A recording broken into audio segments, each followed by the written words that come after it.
Some treasure of weapons and skulls. What mysterious rites led to their burial? What light do they shed on the origins of London? Join archaeologist Richard Bradley as he sets out to explore the mysteries of the River Thames and the secrets it has hidden for 3,000 years.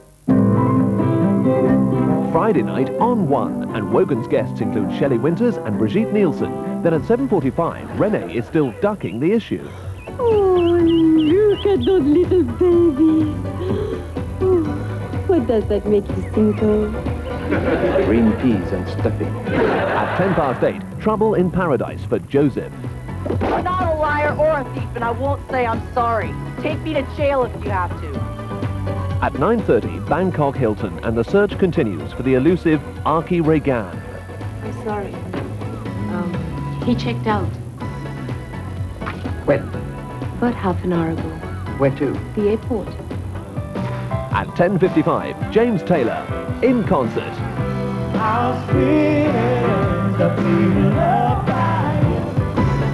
Then at midnight, a film that spins some unlikely tales.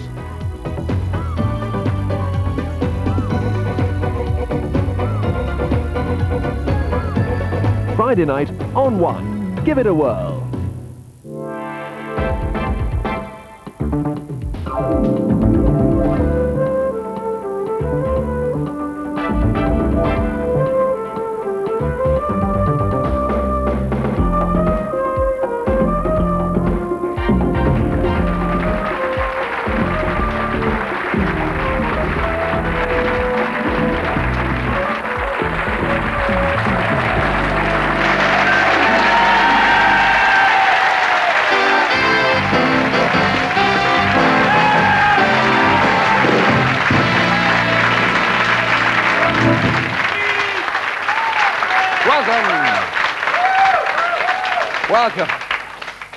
Welcome to another hot day in Hammersmith.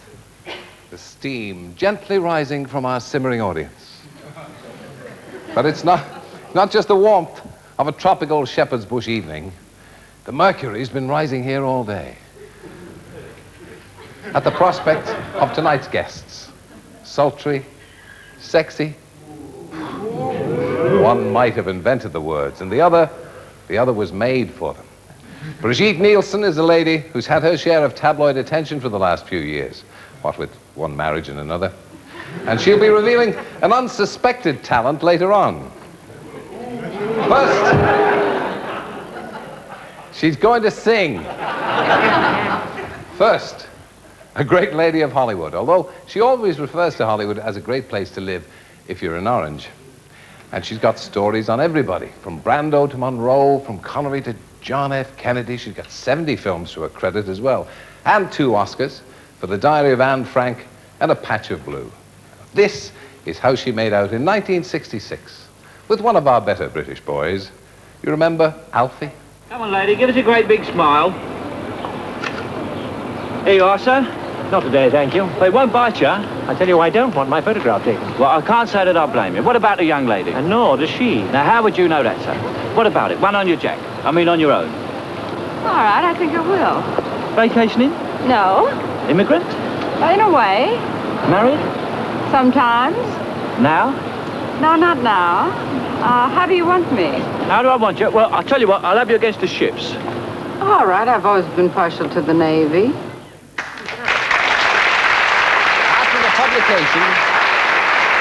After the publication of the first part of her autobiography, T-shirts apparently went on sale in America saying, "I haven't been to bed with Shelley Winters." The second part, Shelley 2, The Middle of My Century, is just out. But before you make for the hills, let's meet Shelley Winters.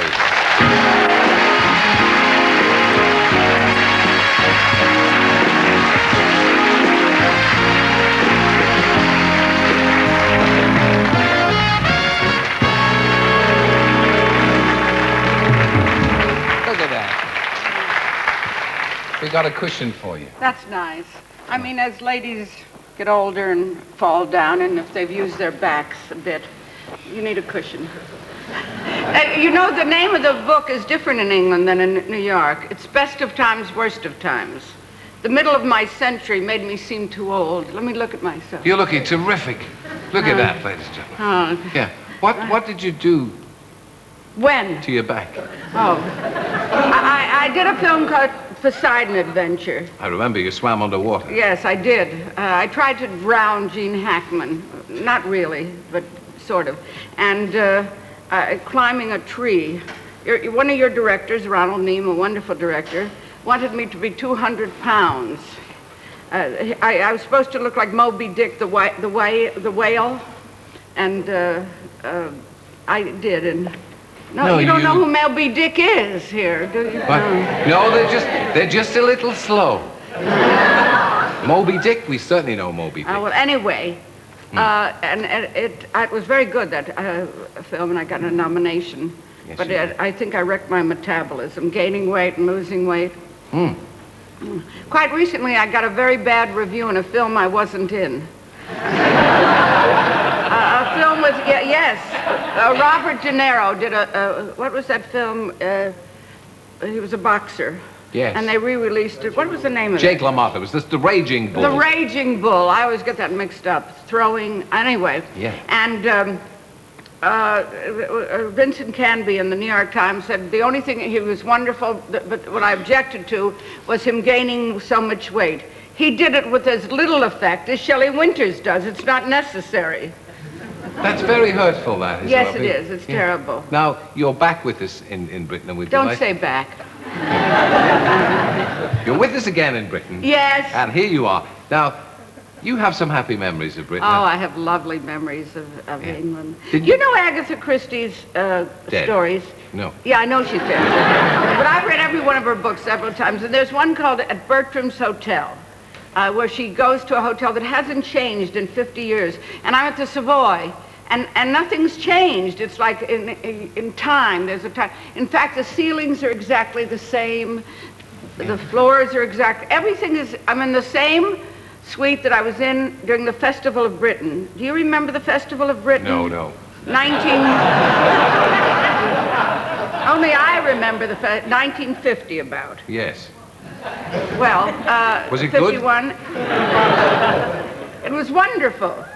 There was still sort of places where the bombs had hit, but it was wonderful, the spirit, and I mean, there was still people falling into bombs. No, there wasn't, no. But it was still quite recently after the war. Didn't you have a happy time going down to Brighton? Wasn't that with John? Well, it's a sensitive subject. I wrote about it in Best of Times, Worst of Times. Yeah. Well, John Gregson. Do they know who John Gregson is? Certainly. A wonderful actor. He's passed away, hasn't he? Yes, of course. Has everybody I know passed away? I'm afraid to look in my phone book. Well, sorry. And just more chums to meet over there.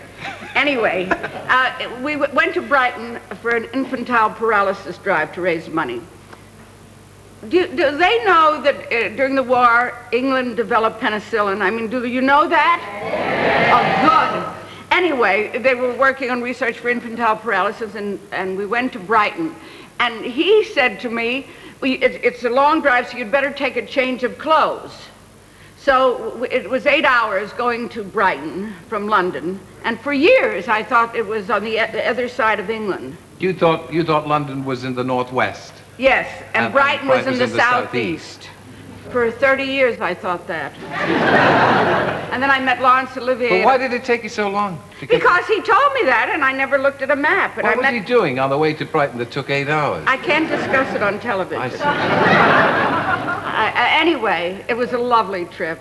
Fish and chips are always a very erotic smell for me. It's like perfume. Get the fish and chip. Beer and fish and chips, but we stopped along the way.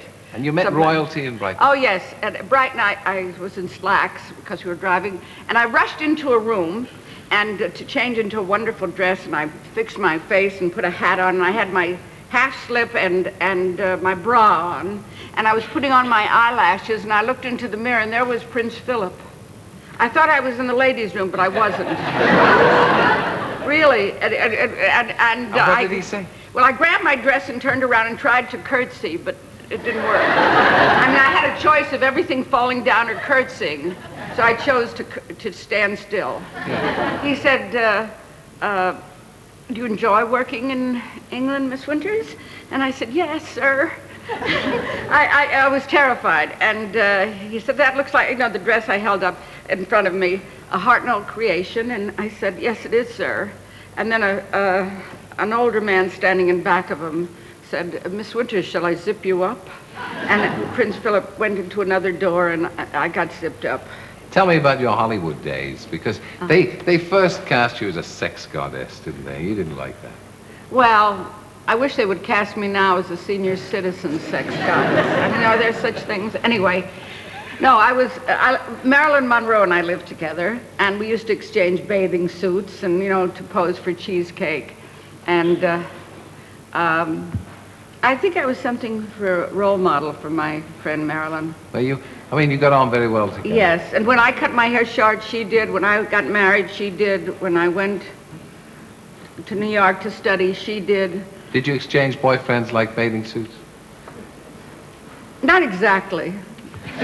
Marilyn didn't think a man was attractive unless he was over 50. I think Joe DiMaggio was the youngest man she ever went out with. And you made lists, didn't you? The two of you made a list, according to your book, about the 10 most attractive girls. Yes. You looked forward in those days. You were feminists before your time. You thought, yes, why shouldn't we be able to play around like the boys, didn't you? Yes, we did. We sort of started the sexual revolution, I think. Yeah. Oh. What about the lists? Who was on your list? When I think about it, I burned my bra and my titties fell down. Can you say that on BBC? Certainly not. You certainly cannot. All right. So who was on your list? Well, Laurence Olivier and Marlon Brando and, very attractive, sexy. Did you get to date them all? Date. That date. Anyway, but nobody on Marilyn's list was, they all had gray hair. Yeah. There was Einstein and Lee Strasberg and, everybody had gray hair that was on her list. Did she ever get to date Einstein? I think so. After she died, she had a white piano that belonged to her mother, and I saw an autographed photo from Einstein, which said, with respect and appreciation, Albert Einstein. So I don't know. He was teaching at, I think, Yale. Mm. I think we have the fish and chips. I keep waiting for you to cut to a commercial. You're not going to do that? You don't cut to a commercial? This could be the night. We got a fish and chips. Look at that. Gary, where are you going after this show? Where are you going after this show? Yes, you never know. It might work on Brigitte Nielsen as well. They're good, aren't they? Brigitte Nielsen is that beautiful, tall, naked girl that was in the makeup room. We're hoping. She had a black bra on, a very sexy bra. I think that was her. Is that what she's going to wear? Who can you tell? You don't know. I'm hoping. I would like to ask you a question. No, wait a minute. I'm not allowed to ask you. Go you on, ask me a question. I saw you with Embelbert Humphrey. Embelbert Humphrey. Is that his name? Old Embelbert. Anyway, I was amazed, rather. You wanted to do funny things with him, and he was... funny as in amusing. Yeah. And he wanted to get his sex life straightened out. That he wanted... You're really eating that now. How can you interview me eating?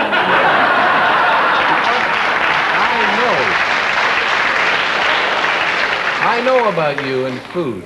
I know. I have a big problem. You are my kind of woman. I'll tell you why. Because it's obvious from this book of yours that you remember food better than you do people. I know. I remember every meal I've eaten. As a matter of fact, one of the things I do the times that I've had a love affair, I always think about, during the love affair, what we're going to eat afterwards. So do what? Your sex fantasies are food? Yes, wait, here. I've got a Kleenex hidden somewhere here. No, it's all right. Tissue. We're not cutting to any commercials. It's No, very we're not strange. going to bother. I feel strange. Yeah. Okay. Now, Engelbert, you remember old Embleburbles Yeah, when he was on. He was saying that he wasn't going to be embarrassed by doing, he's going to do a movie, and he wouldn't be embarrassed by doing nude scenes. Were you embarrassed? I can't do that. I mean, I'm very free in the bedroom, I think. Oh, good. I think. I'm in front of the camera. I did a scene with James Mason in Lolita. Did any of you see Lolita? Certainly did. Oh. Whoa, boy. All right. Anyway, and I had to, it was a honeymoon night, and I had to drop my robe and get in bed with him. And I couldn't do it. I was very nervous about it, and I broke his glasses, and I knocked him out of bed, and I just, if there's a lot of people standing around, and finally we did it with my robe on. If you see the picture ever again on television, you'll see that I get in bed with my robe on. I don't think I could do it. Humperdinck, what is his name? That can't be a real name. You were trying to do funny things with him, and he just was on the show to get his sex life straightened out. Well, we do all sorts of psychotherapy here. Oh. Would you like to lie down on the couch? Not alone, sir. Let's talk about your career and A Place in the Sun, which you got an Oscar nomination for that. Yes, and my family thought I won. In fact, my mother was sure I won. She demanded a recount. At the Oscar ceremony? Yes, and you know, they have the man who won the year before give out announce the Oscar the next year of the woman, and I was nominated, and Ronald Colman came out. And I was sure I won. If Ronald Colman, who had been in a double life with me, and I got up and got ready to go down, and there wasn't television, thank God, in those days, and I got halfway down the aisle, and Vittorio Gassman tackled me, because they said Vivian Lee, but I heard Shelley Winters. I did. Yeah. And was your mom a great influence for you, great help? Yes, she was. My mother made me feel that if I auditioned and they hired me, they were lucky. That's one of the things my roommate didn't have, Marilyn. She really had no family, that's what gives you a sense of security, your family. And I had it, both with my sister and my mother and father. And are you going to stay with us for a little bit while we meet this exciting lady you've been talking about? Yes. Why, do you want me to go away? No, I don't. What I want you to do is get yourself in the mood and have some fish and chips. Okay. Yeah, good. But you're not cutting to a commercial. No. It's so strange. Well, it is. This is actually a commercial for Charlie's Fish and Chip Shop around the corner. Shelley Winters, ladies and gentlemen.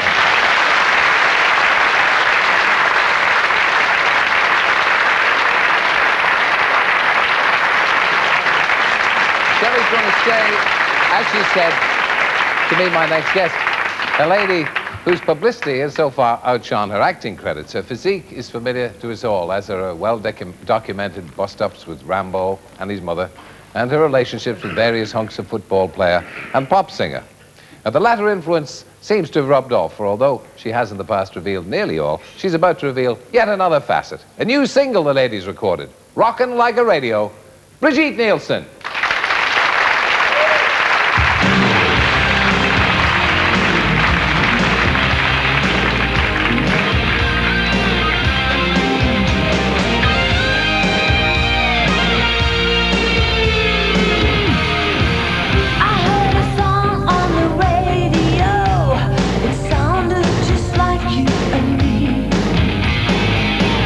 Hot and cold, it was touch and go, and soon I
don't suppose you find fish and chips an aphrodisiac as well? Not right now, thank you.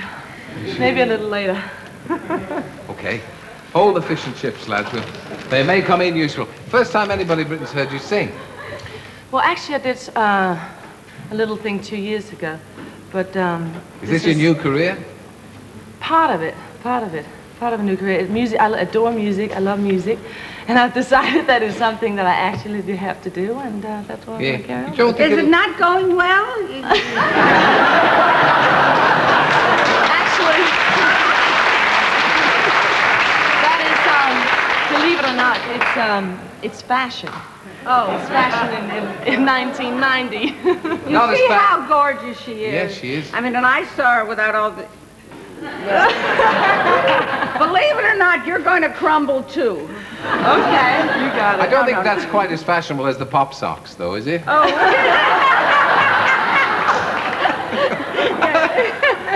Now, you've had your fair share of press attention. A lot of it probably you wanted yourself. But I yes, I must say so. It's been a bit much every now and then. mean... Yeah, it has, but Have you ever worked in the theater? No, I haven't. Maybe I should... Well, there's a West End show in the making called Earthquake, a musical. If the producer's listening, talk to Brigitte. I think... Yeah. I mean, she is the symbol of an earthquake. I mean, Thank you. No, I think from the little I've done with an audience, there's a terrific energy, which is very much different from working on a set 17 hours a day. We actually get a little tired. Probably keeps you up and gives you the energy. Yeah, well, this is the woman to talk to, because you give acting lessons, and you lecture in New York in the Actors Studio. yes, When did we you're start? in New York, I invite you now to the Actors Studio. But I hear on Sunset Strip that you're going to remarry Stallone. Is that true? Well, you know, that might be what he wants, but I don't think his mother would agree with me. Oh, Have you had his mother We've had on his the... mother on the show. Yes, Oh, she's a very quiet woman. Actually, she's a very fine lady, I must say. Why must you say that?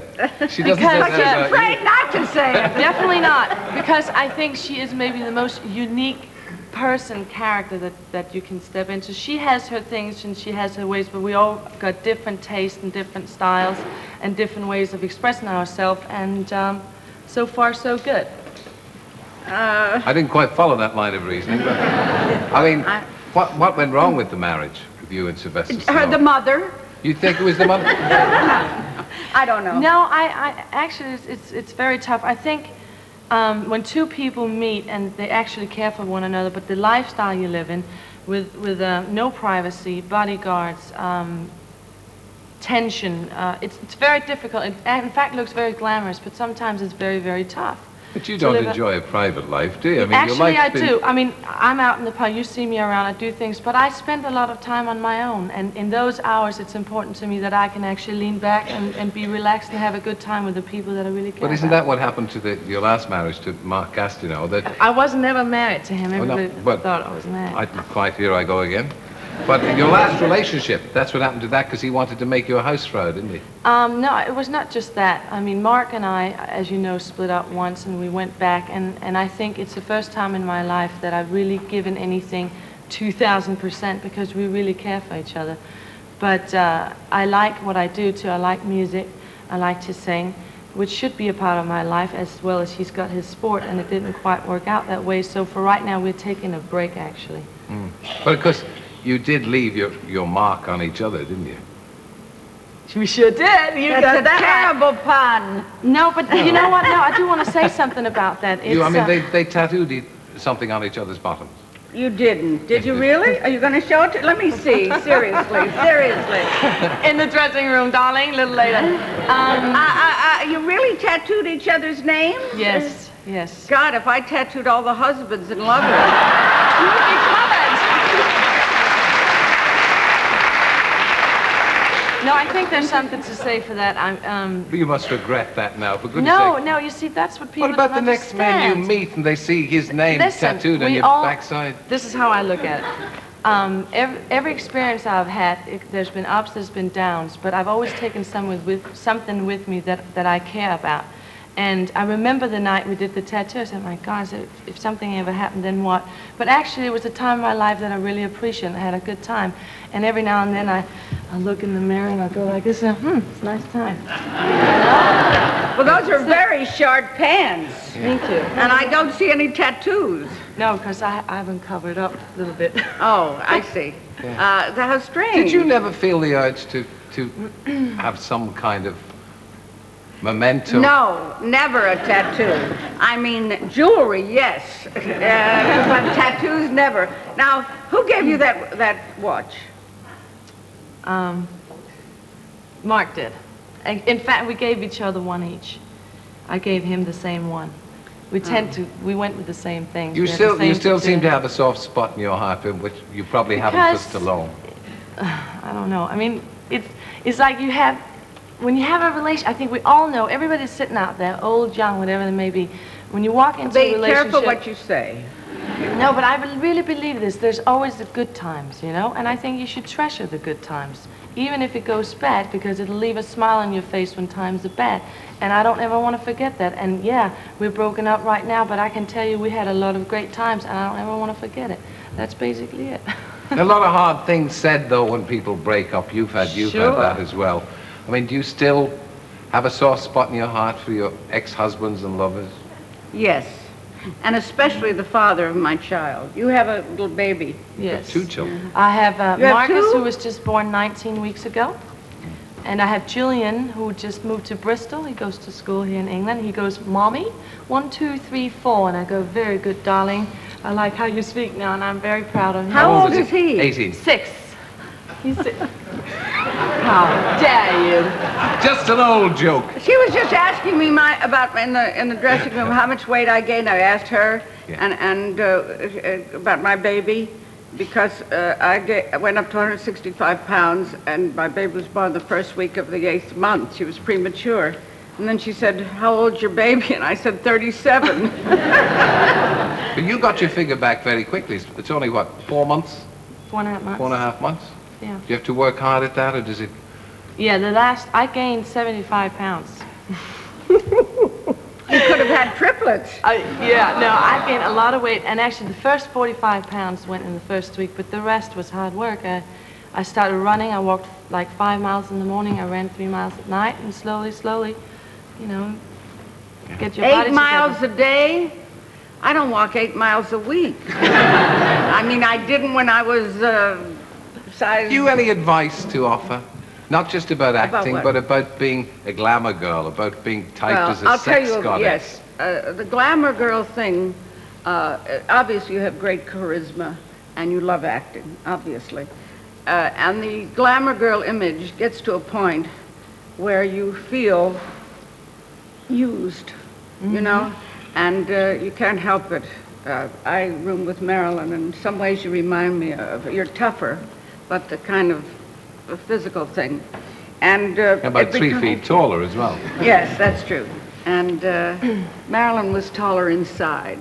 Oh. And she was enormous. She's dead, what, 20 years, 21? Long time, and she's still, her photographs and paintings, I mean, that's kind of mark she left on the world. All over, in every country. And you have to develop some other kind of thing with the attempt to rock and roll, and that's important. But there's a certain kind of thing that you have to develop eternally, which is acting. That you, if you don't do it, you're kind of a flash, you know, because it's hard to believe when you're young that you're going to get older, but you do. You get older. You see, if you look as good as you look fine now. But Thank you, but that's your makeup department. Tremendous. Yes, it works for me as well. But the tremendous glamour girl that you were in those days, the 50s, 40s, 60s.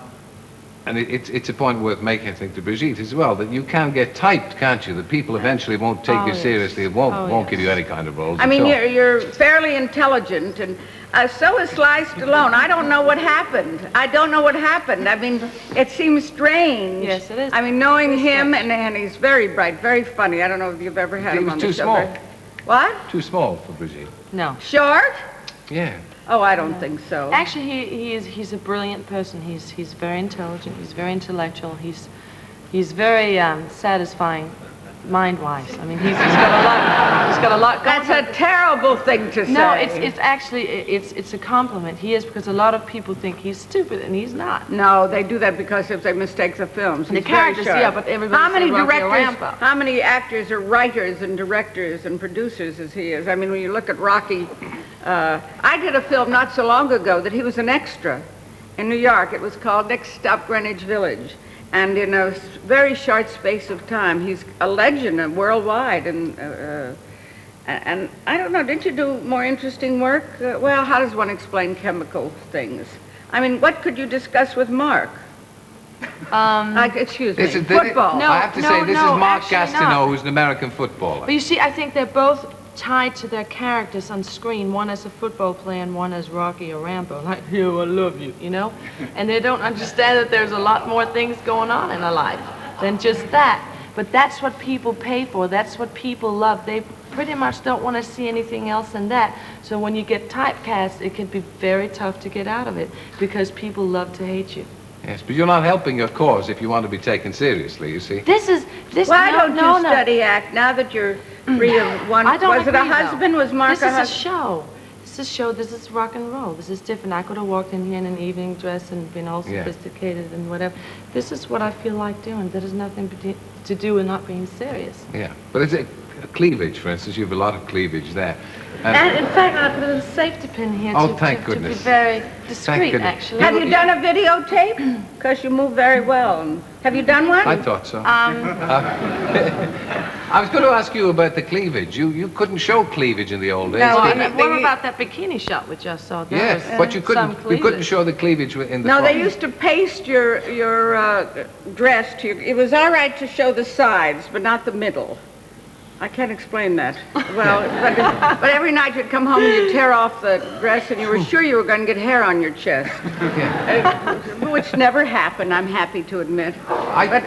Do you think you're perhaps looking for too much in a man? I mean, you know, what did you look for, or did you ever quite find it in a man? I think I looked for that chemical attraction, attractiveness, and of course, especially when I was young. Yes, it goes, and you're lucky if you find someone, I'll give you a serious answer, that you have a great deal in common.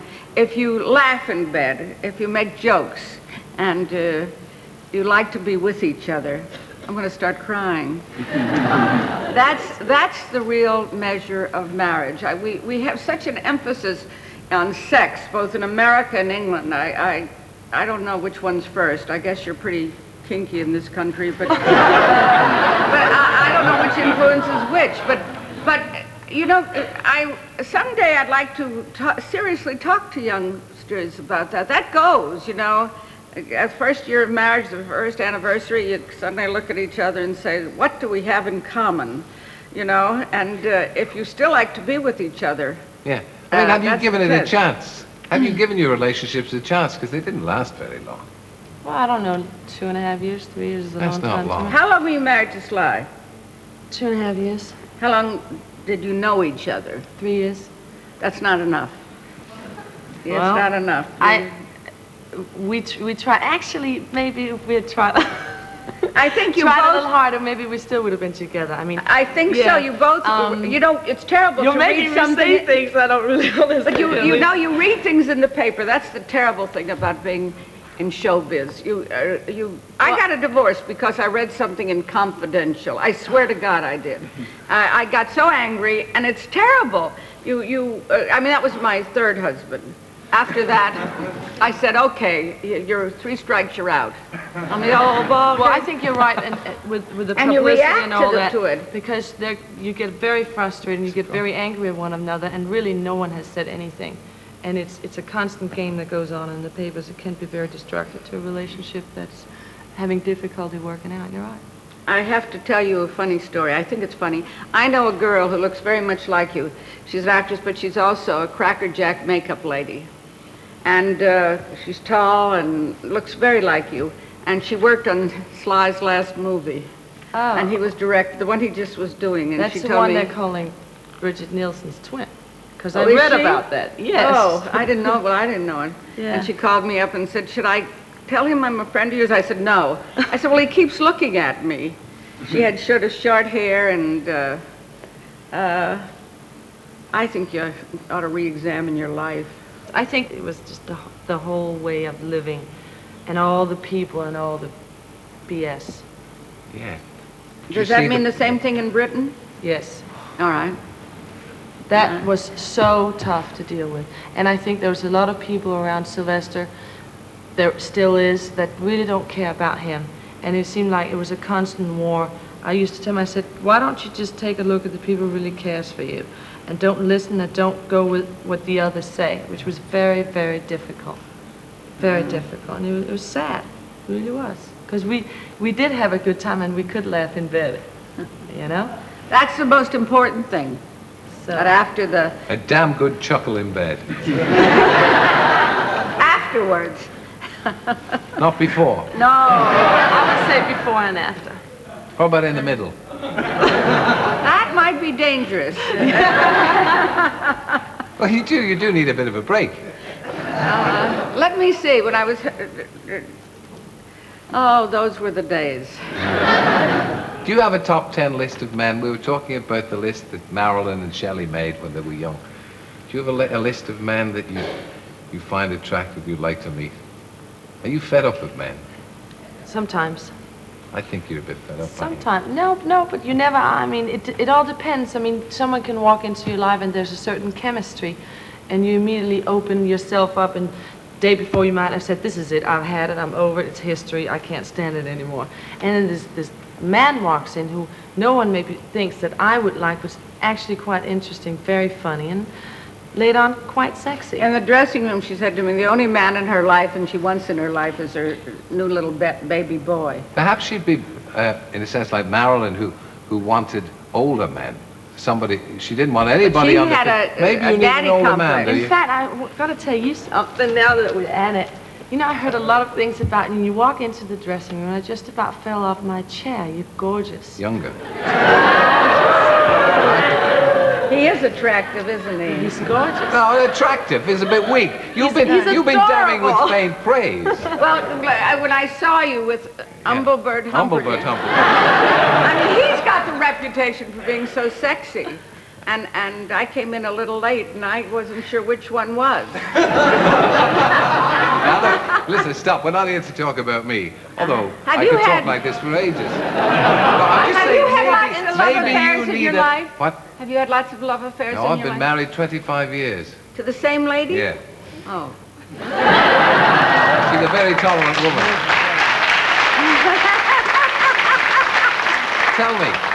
Tell me though, would you not think that, I mean, I detect from you that you haven't been all that happy, and obviously it's been in the baby, you haven't been all that happy about your love life, about your emotional life. I mean, an older man might be what you are looking for, rather like Marilyn used to look for older men. Yeah, but I think I do. I mean, actually I do, but it's tough. I mean, you can't go in and say, okay, he's got to be older, he's got to be so and so, because... You frighten men off, though, don't you? Yeah, sometimes I do. I mean, it depends. It depends how you meet. I mean, if it's a physical attraction, yes, I'm dominant in a sense. But I think if you get to sit down and talk and you get a little bit... Actually, I feel my inside is a contrast to my physical presence. And I think if a man captures a little bit of that, he'll ease down and become more natural and open. Did you find that ordinary guys wouldn't... I don't know what she just said. What did you just say? What I'm saying is there's a difference. It's not too late. I might meet someone. A physical presence can be very dominating. Yes. Especially for me. And that sometimes scares men.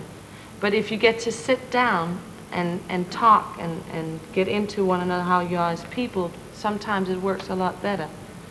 And that's what I was talking about, Phil. Unfortunately, as you get older, that happens.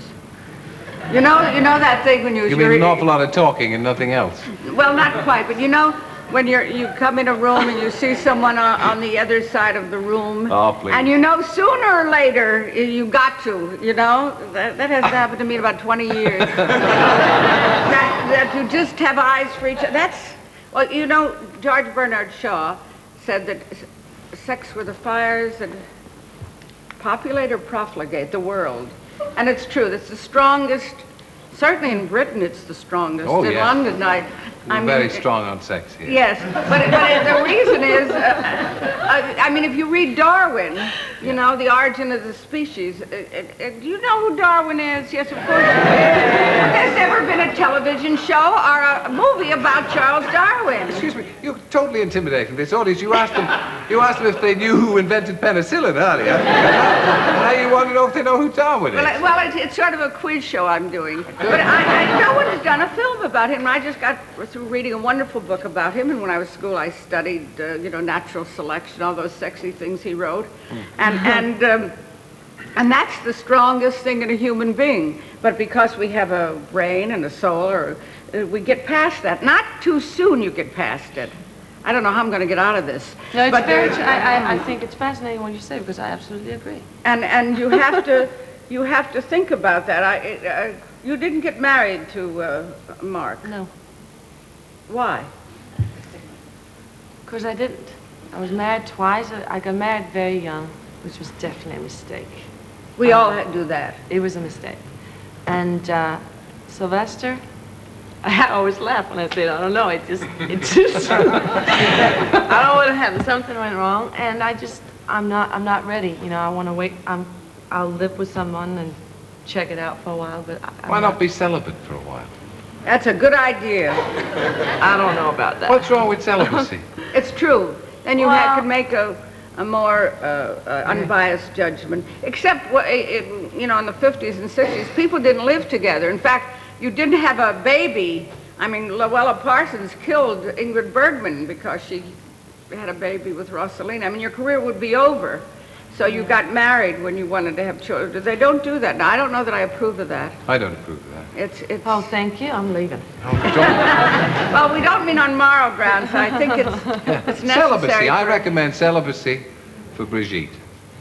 Celibacy No and celery. chance. And I recommend a toy boy for you. What's a what? You mean a young, good-looking? A young. I have a bad back. Yeah. I've got a beautiful brother. That's it. Really? Yes. And He's a backstage? sweetheart. No, but I can have him over here in an hour and a half. Okay. Well, that's the plan. We'll sort of settle back here with the fish and chips, and hoping it will have the required effect on everybody. And thank you both for joining us. Thank Brigitte? you. Thank you. Thank you, darling. Thank you. Thank you very much. And Shelley Winters. Thank you.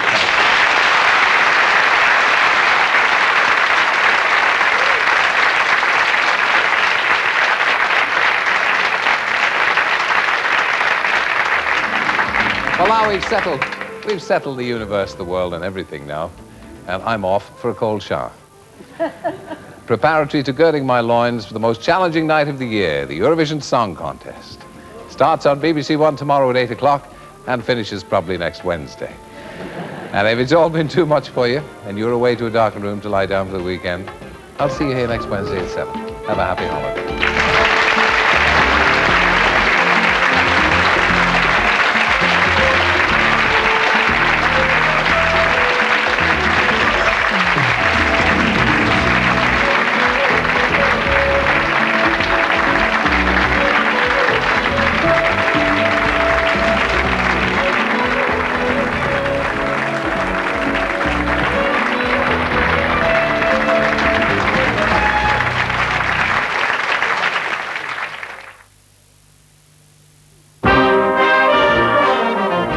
This week, That's Life meets Pepe, the superb show-jumping cat, tastes taco, the Mexican food for romance, very hot romance, and looks at the effects of the universal business tax on this, the Superloop.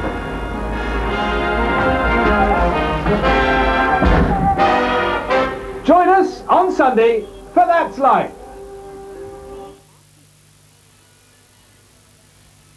Dustin Hoffman stars in Death of a Salesman on BBC Two.